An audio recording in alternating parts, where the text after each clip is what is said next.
ஒரு பெரிய காட்டில் ஒரு கொடூரமான சிங்கம் வாழ்ந்தது. அது தினமும் ஒரு விலங்கையாவது சாப்பிட வேண்டும் என்று கட்டாயம் வைத்திருந்தது. அதனால் மற்ற எல்லா விலங்குகளும் மிகவும் பயத்தில் இருந்தன. ஒவ்வொரு நாளும் ஒரு விலங்கை உணவாக அனுப்பும் திட்டம் ஆரம்பித்தார்கள்.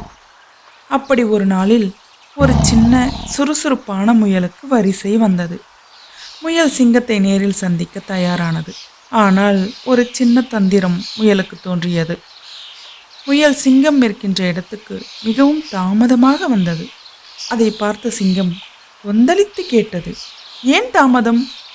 முயல் அமைதியாக சொன்னது, ராஜா, நானும் இன்னும் 4 முயல்களும் வந்தோம். ஆனால் வேறொரு சிங்கம் எங்களை பிடித்து இது என் காடு என்று சொல்லி எல்லோரையும் சாப்பிட்டு விட்டது.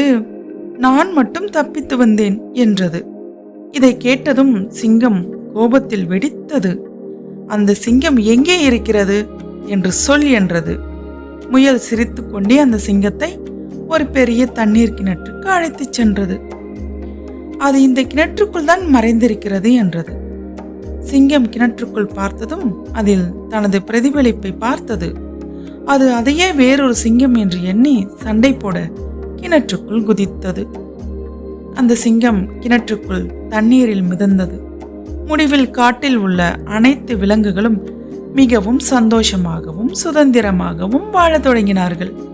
அறிவுதான் உண்மையான பலம்.